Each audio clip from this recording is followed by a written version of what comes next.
right, welcome back, everyone. It's Saturday afternoon. Coming back to my channel. My chair's a little squeaky today. I really appreciate all the subscribers. I've been really excited about how well things are going on my channel. And today, I was going to talk a little bit about understanding how to play some chicken picking, Southern rock country style licks, and the music theory that's behind them. Because a lot of these licks have very similar ideas. A lot of times I see videos on YouTube and people are demonstrating the lick themselves. They'll just be showing what fret to play and what string to play, but they don't really show how to build the lick, how you construct it, and probably the people that made the licks really famous, how they came about it. It's probably people like Roy Nichols, James Burton, maybe Albert Lee, a lot of those early country guys that played with Merle Haggard. And then we can hear some of those same influences in Duane Allman and Dickie Betts, other people that have a little bit of a country blues influence. So there was a little intro where I was just goofing around with a backing track, and the backing track's available on my website, and I called it the Working Man Blues Style Backing Track in A. And so I specifically made a backing track that only has one chord. It's an A chord. And so there's no chord changes. That, of course, if you were going to play Working Man Blues by Merle Haggard, there's 3 chords in there. So you'll need to have a strategy for changing up your licks whenever the chord changes. But to build these skills, it's easiest if we just can learn how to do it just over one chord, talk about doing it over one chord. So the most famous of these licks that I'm familiar with, something that sounds like that, these licks, I've always been told were inspired by pedal steel guitars. Now, even though I've been playing guitar for a long time, that I actually heard regular 6-string guitar players playing them and copied those licks. And then later, I found out that they were borrowed from pedal steel. And so I'm going to talk a little bit about the music theory that it takes in order to play this lick. And so we're going to learn a little bit about the vocabulary, and we're going to remove a lot of the mystery about playing these licks. So these licks in this style, typically what they do is that they will bend the second, a major second, which is an interval distance, above the root to the third. So now I'm going to give you a little bit of theory in 2 parts. So first off, the first part I'm going to talk about is actually counting intervals. So in order for us to understand what's going on here, we need to know some of these interval names. So the root note is the starting note. It's like if you were counting, it would be 0, counting numbers. If you're counting numbers like you were in math class, it would be 0. But we call that the root. So if I'm playing an A chord, then A is the root. If I was playing a G chord, G would be the root. If I was playing a B flat chord, B flat would be the root. So the root note is where we always start. Then the next parts that are important to understand is that a chord is made up, this is a major chord, and I have these chord formulas on my music theory toolkit sheets. I usually will pop these up online whenever I'm talking about it, but I have them on my Patreon page for a few dollars. If you want to go and buy your own copy and print it out to follow along, you can do that. You can support me in that way. And also the chromatic circle is also available there. So what we're going to do, though, is that we're going to talk about the building blocks of a major chord. So we have the root note. Then we have the major third, which is measured from the root note, and then we have a perfect fifth. So a lot of times people abbreviate these interval names, so they'll just say 1, 3, and 5, root, third, and fifth. But the proper names are root, major third, perfect fifth. So a major third is 4 half steps above the root. So if I play this note, this is A, and it's on string 3, fret 2. So if I go 4 half steps above that, I'm going to end up at 6.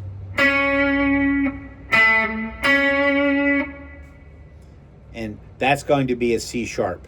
A, C sharp. So I played the root and I played my major third. And now the next note is called a perfect fifth, and it's 7 half steps. So I'm going to go from 2, and I'm going to go plus 7 to 9. And you'll notice that's an E.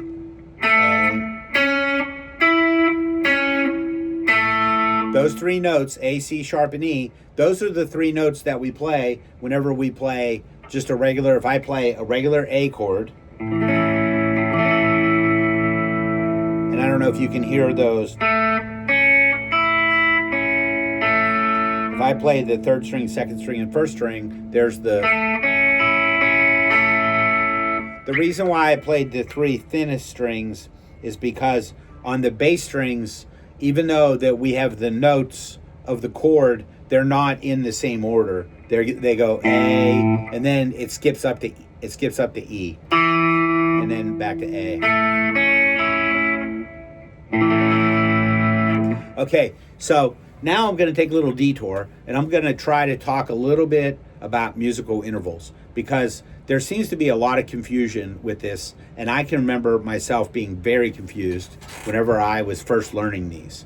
That the musical intervals, they have 2 parts. So the names of your typical intervals that we use, as an example, this one, to build a chord, we'd have to know the root, and then we also have to know the major third or the minor third. Excuse me. We can also use a diminished fifth, a perfect fifth, and an augmented fifth. So there's 2 kinds of thirds, there's 3 kinds of fifths. And the question, I can remember thinking, this is very confusing. Well, whenever I actually learned about the intervals, a lot of my confusion was dispelled, because every interval has 2 components. It has a number. So it can be a third, or it can be a fifth, a fourth. And the numbers, there's 1 through 7 are the numbers that we use in our first octave.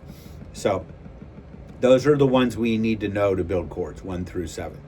And so it ends up that those numbers are making a reference to how many letters you use whenever you count your intervals.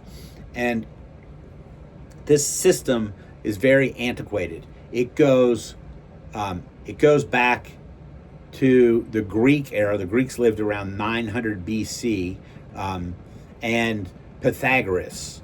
And so Pythagoras didn't invent the system, but he did name the notes. So he was aware, we have 12 notes to our octave. He was aware that there were 12 notes, but he mathematically calculated which notes he thought, which notes were the most harmonic. So they sounded the prettiest, and to him, the prettiest. And he could prove that through his mathematical calculations that the vibrations were complementary. And so even though there were 12 notes, he picked 7 of the notes that sounded good together, that were complementary. And then those notes were the ones that were originally named. Now, they probably used the Greek alphabet, but whenever we name those now, we use the Arabic alphabet. And those are the letters A, B, C, D, E, F, and G. So if you've done some music theory or been playing guitar for a while, you might be aware of the fact that we have, there's actually 5 other letters besides A, B, C, D, E, F, and G. There's the letters that have sharps and flats after them. But during the Greek era, they didn't have any sharps and flats. They only had what they called the natural notes, A, B, C, D, E, F, and G. And that it stayed that way for a long time, for about 2,000 years.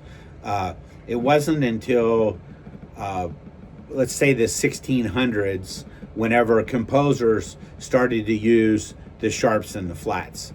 And so that's the notes that would be in between some of the A, B, C, D, E, F, and G.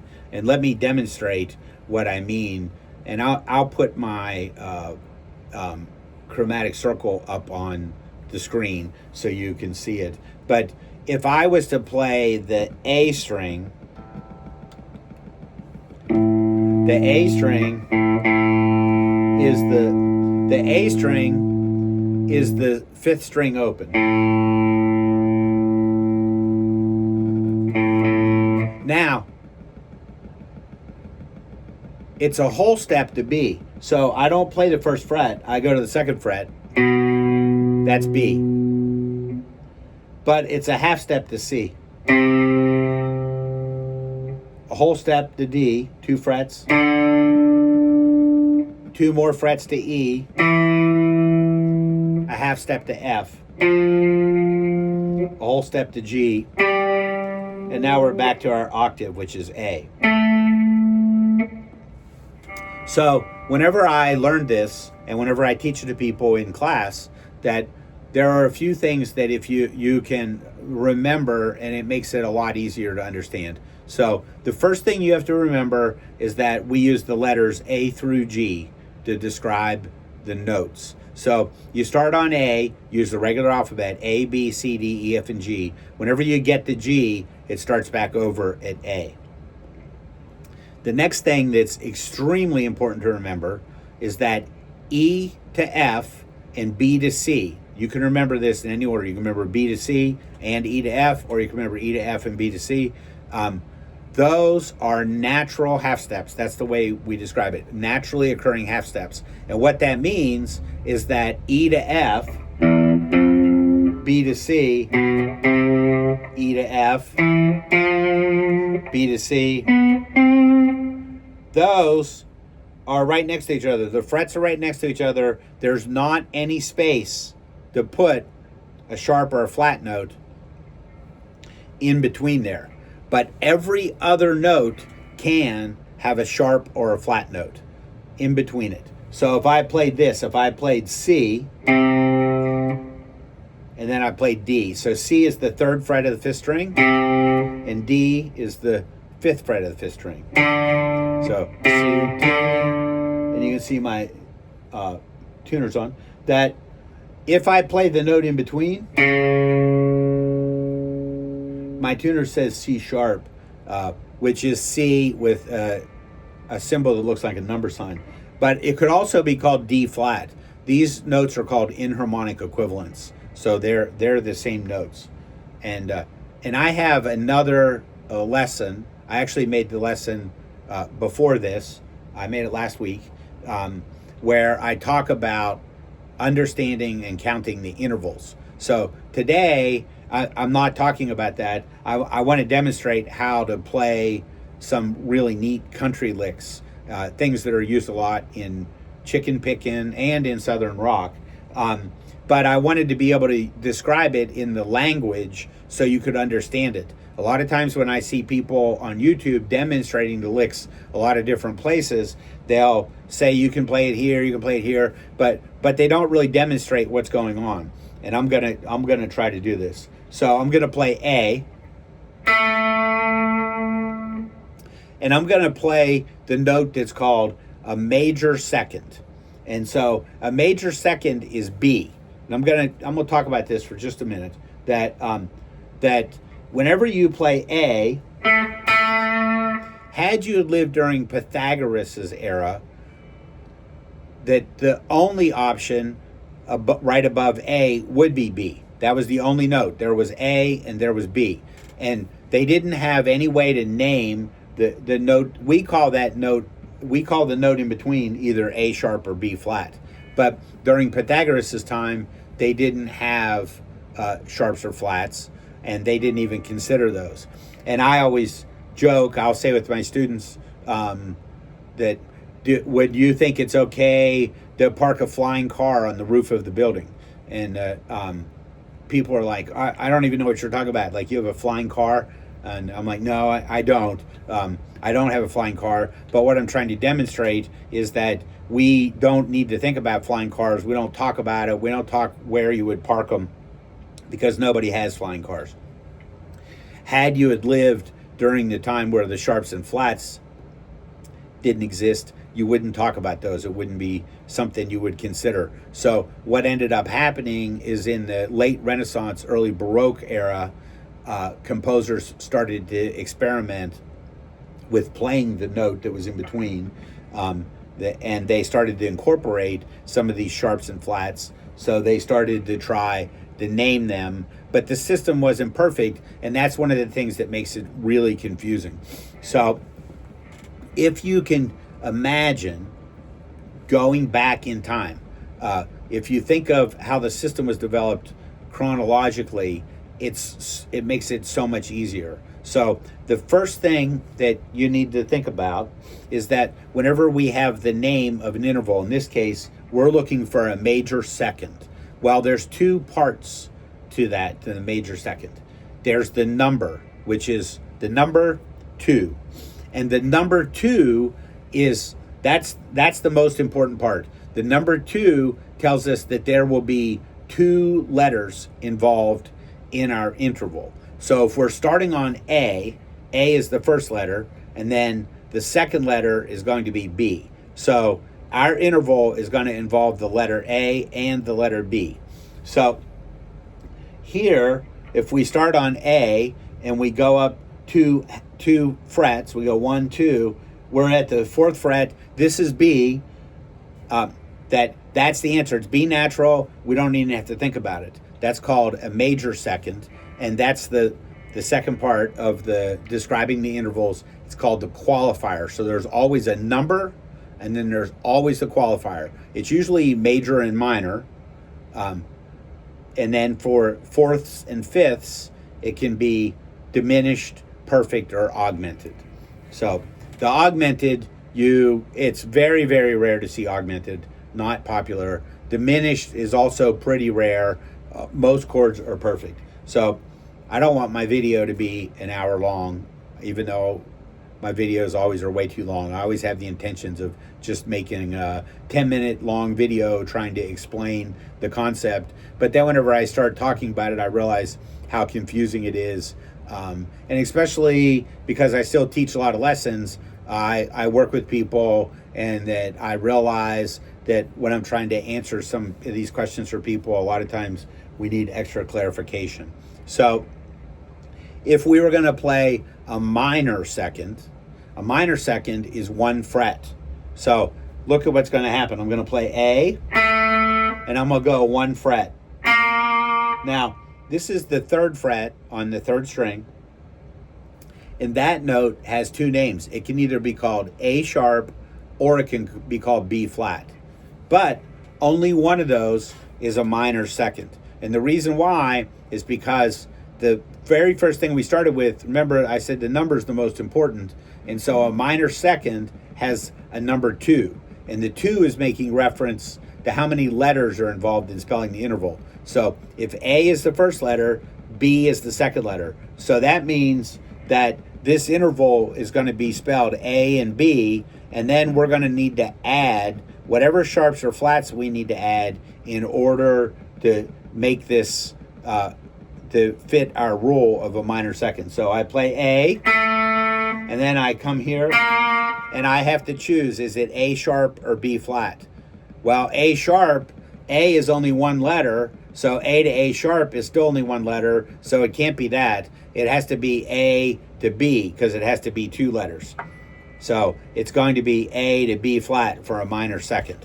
So I have this long video I'm working on. I'm going to have it up on my YouTube channel on how to count intervals. So hopefully I know I've already been talking about 20 minutes. So, but hopefully I have explained enough that I'm going to be able to make sense out of some of these licks. So this is what we're going to do. We're going to play the root note A. All of these licks we're going to play, they're going to play in A. And I always encourage everybody, go back to one of my earlier videos. I demonstrate how to find A on every string. You start on string 6, you play A. Use your magic numbers, which are -5 or +7. So I'm going to go 5, and I'm going to go 5 minus 5. That's 0. Or I can go 5 plus 7. Both of these are A notes. So here's A. String 5 open. If I add 7 on the 4th string, that's A. 7 minus 5 is 2. That's A. I'm going to go 2 plus 7. But on string 2, you always have to bump it up because the tuning's not symmetrical. It's going to be 10. Then I'm going to go 10 minus 5. 5. So now I'm going to show you how to play the lick. So I'm going to play the root note A. And the most popular lick that I hear in both chicken picking country, it involves bending a note up to the major third of the chord. So remember, the notes in the chord, A, you go up a major third, which is 4 frets. So it's going to be 3 letters, A, B, C. So I go 4 frets, 1, 2, 3, 4. That's C sharp. And then I go to A, and it's a perfect 5th, which is 7 half steps. I have a chart that I'm looking at to get those numbers. But I'm going to go perfect 5th, so I go A, B, C, D, E. 5 letters. So from here, I'm going to go 7 half steps. So 2 plus 7 is 9. That's E. So now I have A, C sharp, and I can get my E right here. That's called an arpeggio. So what happens in this country lick? I play the root note, A. I go to the second, which is B. I bend B until it sounds like the third, C sharp. So I go.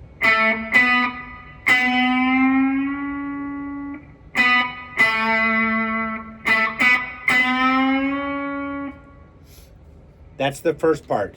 That is the building block of probably, I don't know, 60% of these licks that I hear. So from this, I can also hit the E. So now I can play the root note, I can play the second, and I can do a bend. I can hold the bend, I can play E. So you see what I'm doing? I'm playing fret 2, the fret 4, string 3, bend fret 4, play string 2, fret 5. See that?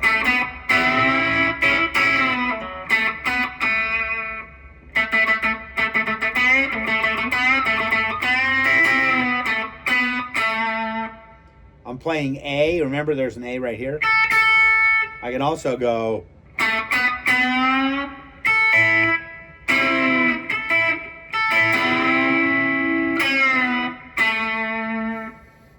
I can take this same idea. I can come to A,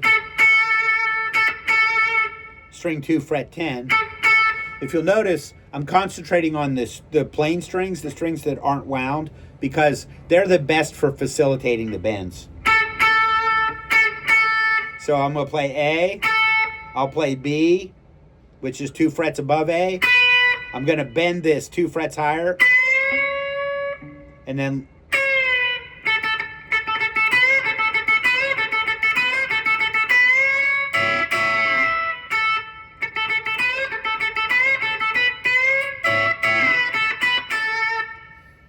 the way that I'm getting this,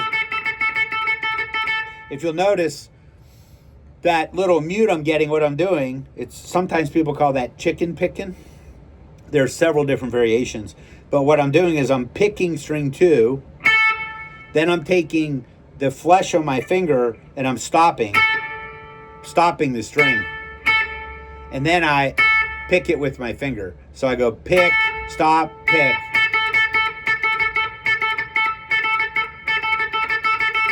Has a very choppy sound. They call that staccato. So I'm gonna play string 2, fret 10.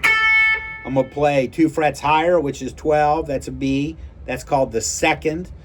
I'm gonna bend B to C sharp, which is called the major third.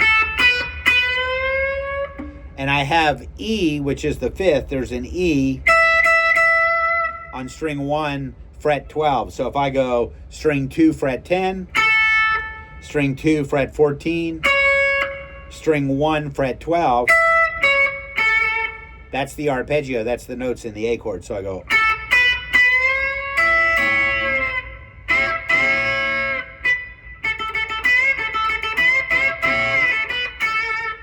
So here I'm playing that lick, string 2, fret 10. Next, I'm going to move it up. I'm going to go to string 3, fret 14. I hear this a lot.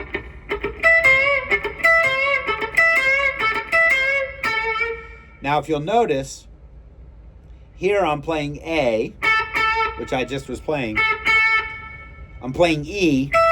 So 2 of these notes are the same, but here I went, on the first lick, I went string 2, fret 10, string 2, fret 12, and then I bent a whole step. So I bent 12 to 14.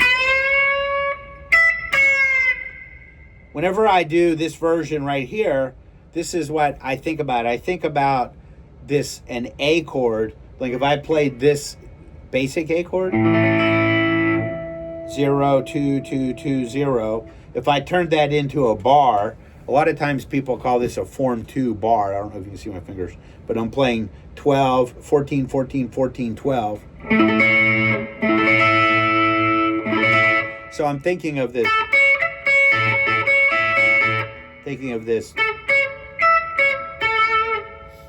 And so just because of the way the guitar's tuned, where the strings are, it's really hard to play this 14, which is A, and then play B and play E and do the bend on B without bending E. So one of the things that I hear people do on recordings, and I always call this a cheat. I always say it's a cheat. So it's really not a cheat, but it's just an alternate. So I'm going to go string 3, fret 14. That's A. I'm going to skip up the string 1, fret 12, E, which I just played a minute ago. And instead of playing B, which is the second, I'm actually going to play C. And if you remember how our intervals work, if I start on A and I go A, B, C, well, C's 3 letters, so that means it's going to be some kind of a third. So if I look at A and I count 1, 2, it's 3 half steps. Oh, my tuner went off. So I go. That's a minor third. 3 half steps. If the letter is A, starts on A, and it ends on C, that's 3 letters. So that's going to be some kind of a third. C sharp is a major third, and C natural is a minor third. So if you think historically, if you can imagine in the late 1600s, whenever people were coming up with names for these things, their language was just a little different than ours. And so they would use the words major and minor in a way that we use big and small. So if you look at my, if I play A, string 3, fret 2, and then I play C, it's string 3, fret 5. And then if I play A and I play C sharp, you can see this is a stretch.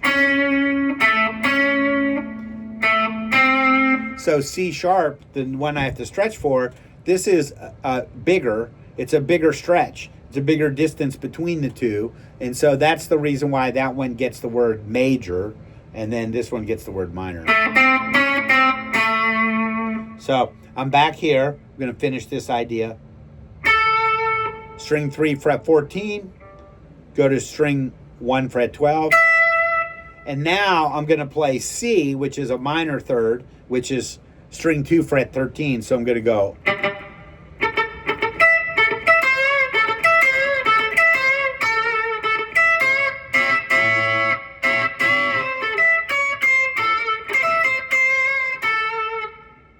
So you can see what I'm doing.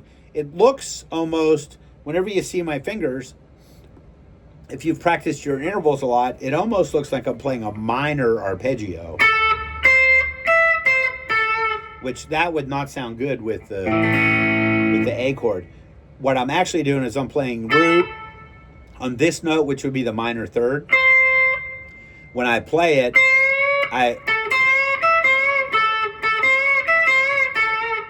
I'm bending that note to make it fit in with the chord. Now I have one more example that I'm going to start with my index finger. I'm going to start with my index finger on fret 14.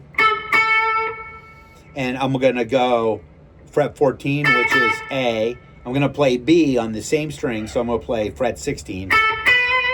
And then I'm going to play E, string 2, fret 17. So I'm going to go...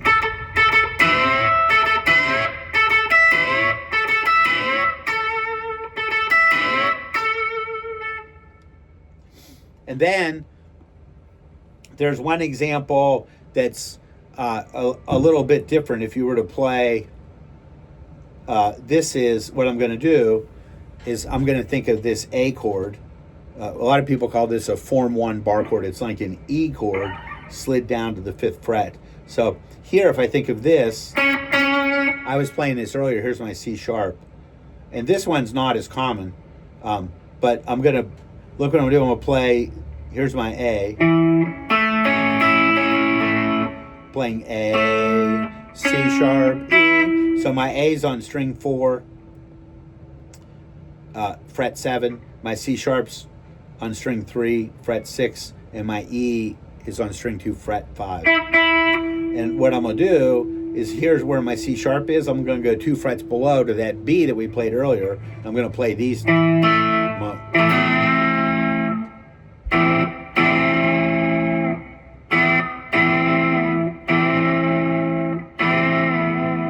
That sounds very pedal steel like to me. I think it's really a neat lick.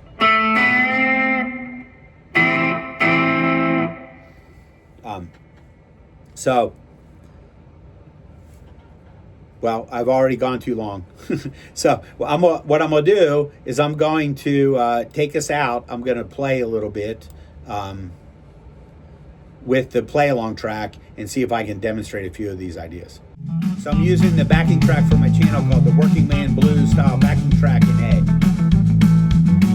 First thing I'm going to do is I'm just going to play A.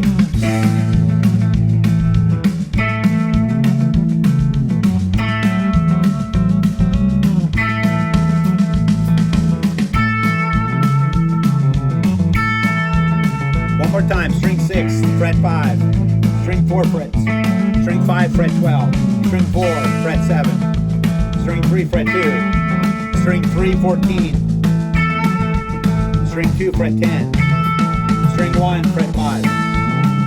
So I found all those A's. The next thing I'm going to do is I'm going to play the A. I'm going to play the note 2 frets above it. That's called the major second. And then on the 5th string, I'm going to slide up 2 frets higher. So it would be 4 frets above the root. So I'll go 5, 7, slide up to 9. Now I'm going to go on string 5. Open.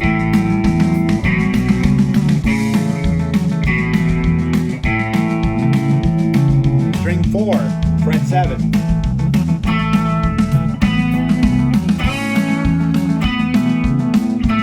If you notice what I did, I found A, I played A, I fretted the note 2 frets higher, I slid up 2 frets, I slid back down, and back to A.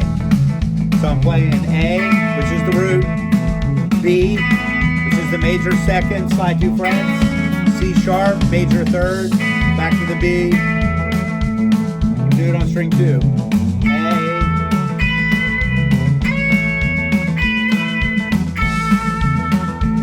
string 1.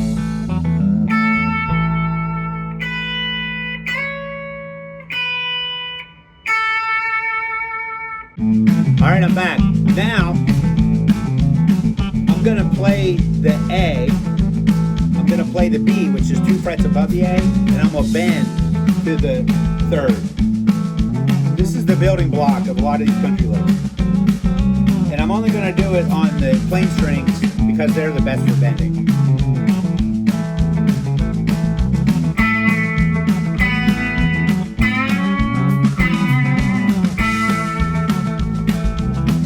There's my A, B.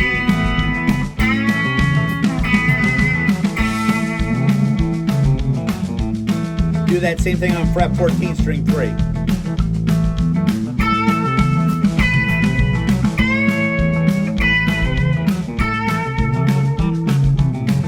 String 2, fret 10.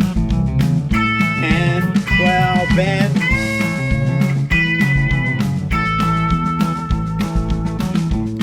String 1, fret 5.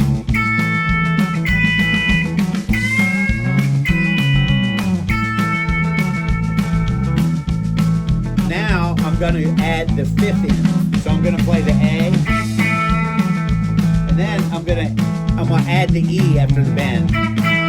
So here the A's on string 3, fret 2, and the E's on string 2, fret 5. So I'll play.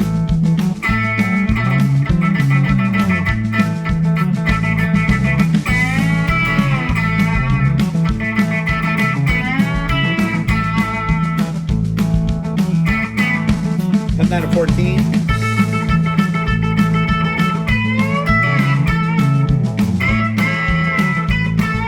So I'm going 14, 16, 17 on string 2. That's E. So I go A.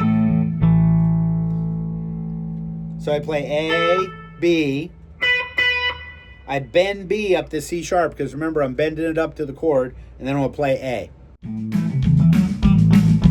So now I'm at 14.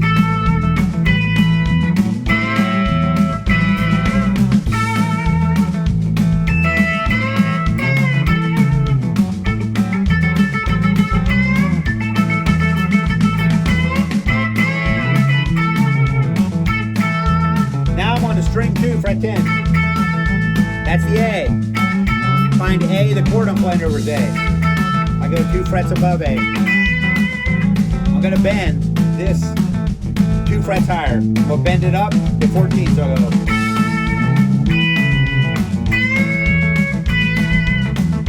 There's an E right here. So I can play.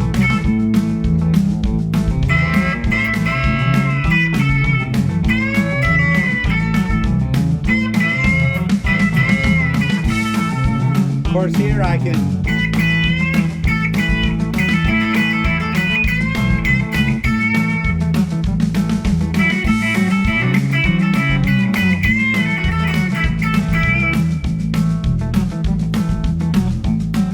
In an earlier video, I went through and I demonstrated how to play the major pentatonic scale.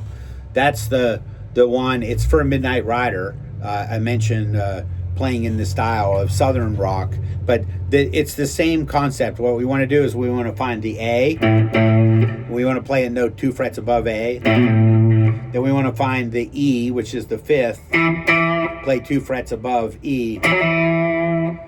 And then A, and then we want to add in the major third. It's the same scale, so we go.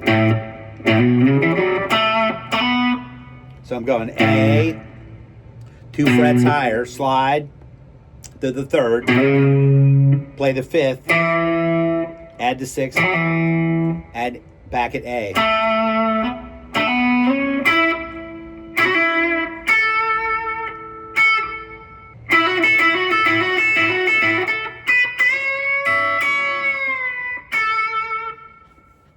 So the idea here is, instead of memorizing licks by me demonstrating what frets I'm playing and then you trying to go back and remember those, instead what I'm trying to demonstrate is that there's these kind of simple concepts that drive most of these licks.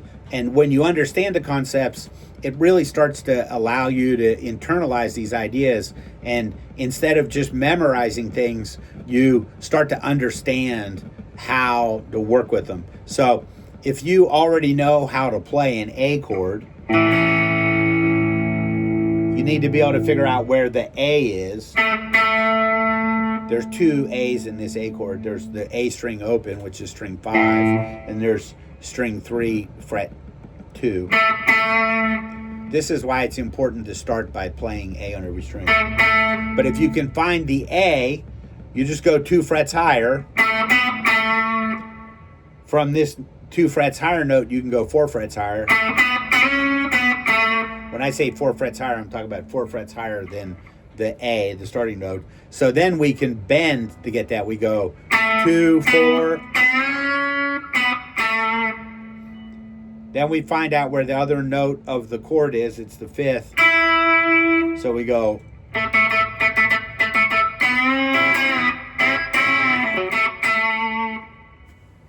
That. So I'm going to move that around. That's exactly what I'm doing on all the different strings. So my goal of making this lesson really short, I have not done very well. That it's actually pretty long at this point. And some of these ideas, I'm starting to have a lot of different concepts, and so it's hard for me to talk really in detail about everything. If you have questions, if you're watching this video and you're thinking, what in the world, this is very confusing, make some comments below and I'll try to clarify some of these things. And then if you go back and watch my earlier videos, I explain how to find the notes on every string. I have an upcoming video where I'm going to talk at length about how to calculate the intervals and what the interval names mean. So that should clear that up.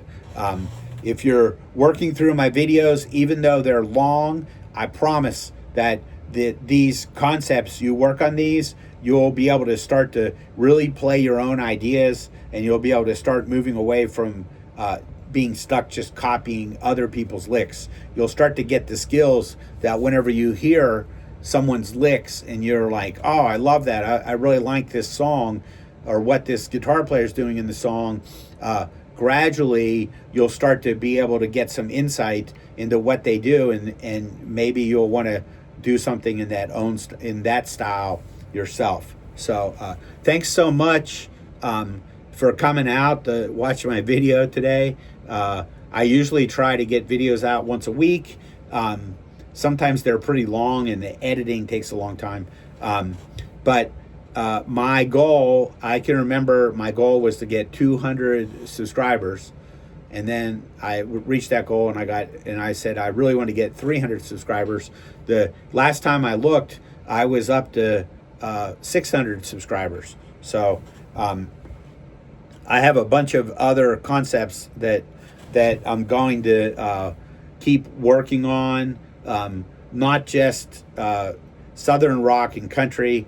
I also play a lot of heavier styles, some modern metal, and I play fusion. That I haven't really made too many videos in those styles, because one of the things that I noticed is that there seems to be a lot of videos that are focused on those styles. And so I'm trying to cover stuff that I talk with people about in lessons that I feel is really important. And so also, if you are in the Cincinnati area, you want to take lessons in person, just hit me up. Or if you want to do Zoom lessons, Zoom is that's the software I use typically. But if you want to do virtual lessons, I do I do virtual lessons also. I'm sure that I'm in Cincinnati, so I'm sure my prices are very reasonable in Cincinnati. They're probably incredible if you live in a big city. So, all right. Thanks so much for all the support. Have a great day. Good luck with your guitar playing. If you have questions, comments, let me know. Thank you. Bye.